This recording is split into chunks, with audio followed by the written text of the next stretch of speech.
murashax yuusuf siciid axmed oo ka mid ah murashaxiinta u tartamaya golaha wakiilada Somaliland ayaa deeq biyo gaarsiiyay deegaanada hoos yimaada gobolka Hawd oo ay ka jiraan biyo la'aan baahsani. ugu horeyn waxaa halkaasi ka hadlay una mahadnaqay murashax yuusuf siciid deeqdan uu soo gaarsiiyay bulshooyinka ku dhaqan deegaanadaasi. iyagoo arrimahaasi ka hadlay waxay yiraahdeen ilaahay ayuunbaa baahidayada dhammayn kara. baahidayadu waa badan tahay nin reer baadiya oo biyo jooga baahidiisu waa too much waa far badan tahay. waxaanu leenahay ninkii waxna soo gaarsiiya waxsan Allah ku soo gaarsiiyaanu leenahay. dadkuna wuu dhiban yahay, tiilalku wuu adag yahay. meelsha Soomaaliya oo dhan meel kastaba eego biyadaan baa iminka lagaga jiraa. dadku wuu amanayaa xoolida doogay gooyaan iyo waxay cunaan midna kuma haystaan. ilaahay baa kafayn kara baahidooda. birta dheer barqada ku xidhaan dadweynaha ugu baaqabeel nabad batorka ugu tuma balooley barwaaqiya rayska beegsada. waa badow baan garanaynin waa dardaaran ballaadhane dumarkii basanbaasay iyo carruurtii baktiyaysay shakaal goobartankiisay bacadkii fadhiyaan. biyana looguma geyn idinka u birmanaya binidkiinna afaysta bunduqiinna cabbaysta. ninkii maanta ka baydhowna biyiishee qaba mihi. yuusuf waannu ka guddoonnay waxaannu leenahay waxbaad noo qabataye wax kuu qabta hawaay. annagoo xaafadda Marasamo waxaan kugu soo dhaweynaynaa salaanta islaamka. biyaha noo keentan aad iyo aad baan idinka mahad celinaynaa. annagoo aad iyo aad ugu baahan oo biyo iyo aad iyo aad imika taangiyada wax yar ay biyeysan yihiin dadkuna aanu lahayn wax biyo ay ku gataan aan haysan oo ay siistaan waxay biyo siistaan. 70 kun baa taangiga lagu shubaa. inta taangiga le intaan taangi lahayna inta taangiga laba badan inta taangiga haysata yar marka inta baraagina way naga gooyeen. aad iyo aad baan idinku mahad celinaynaa. mahadnaqnaa xildhibaanka yuusuf siciid oo maanta isa soo xilqaamay oo dadkiisii iyo deegaamadiisa jilicdasan ee taagta daran ee abaaraha iyo oonku ka jiro u keenay booyada biyo ah. aad iyo aad baan ugu mahad celinaynaa xildhibaanka. waxaan leenahay xildhibaan soo dhawow, Allah kugu guuleeyo, Allah ku asturo.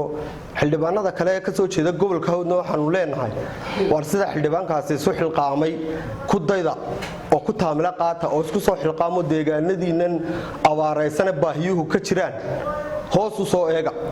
sidoo kale waxaa halkaasi hadalka iska daba qaatay caaqil xasan murashax yuusuf siciid iyo gudoomiyaha gobolka Murudujeex ee xisbiga wadani Xamse Ciise oo ka hadlay deeqdan uu murashaxu gaarsiiyay deegaanada ay ka jirto biyo la'aan. waxaana yiraahdeen doonina saakeynta inaanu wixii awoodeeda annagoo ka sharaxan xisbiga wadani xisbi ahaan iyo shicib ahaanbana isla markaas kaashanayna inaanu xaaladda biyo la'aanta ee soo foor saartay deegaanada hoos yimaada gobolka Hawd wixii karaanka iyaga ah inaanu gaarsiino biyo.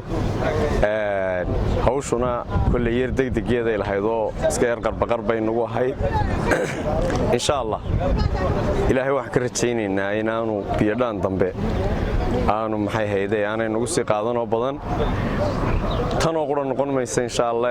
laakiin markaanu maanta intan ka bilowno magaalo xaaliye aanu wixii ay gaadho wadno meelaha ka sokeeya bari ahaan iyo galbeedba iyo wixii sare ee aanu awoodno insha Allah waa wadaynaa. booyadooda biyo oo aanu magaalaba booyad ugu talagalay intan deegaanka xadka wixii ka sarreey ku dhow.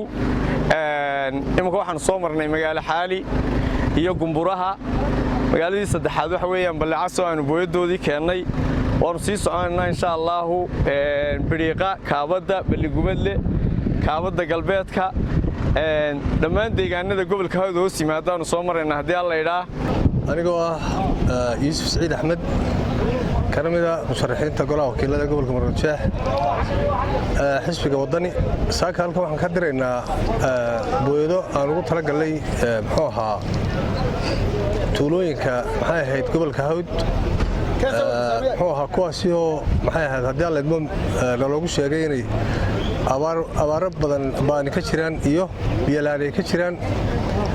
runtii wax weeyaan intan waa waxaanu hadda si degdeg u diri doono insha Allah waxa laga yaabaa inaanu qorshayaasha dambe meelo badan oo dalka kamid ah gaarsiin doono geedo kulli biyaha ku shubaynaa kulli xaafadaha magaalada ka baxsan ee aan biyaha haysanin weeyaan kuwan biyaha u sidaa boodi kale kulli way dhaaminayaan deegaankana ka soo jeeda musharaxna ka maxaa gobolka Hawd iyo Maroodijeex oo dhan u sharaxan golaha wakiilada kana sharaxan xisbiga muxuu ahaa rajada ee wadani hadii alla idmo kulli waa ku balansanay idinku ma saragay dad kale way sarkaynay kulli codka ugu faraha badan la ninka heli doona aniga weeyaan baa laga yaabaa insha Allah waayo horena waan u balansaneen dad kale way soo garanayaan yar iyo weyn hadii wada abtirnayaan kolka hadii alla idmo saasay loo balana wixii kale alla noo soo dhiibana wad soo gaarsiinayna اساسا iskaga warhaynaa maalinta codeyntana sidaan ka filayo waa inay hiilisaan musharax Yuusuf Saciid Axmed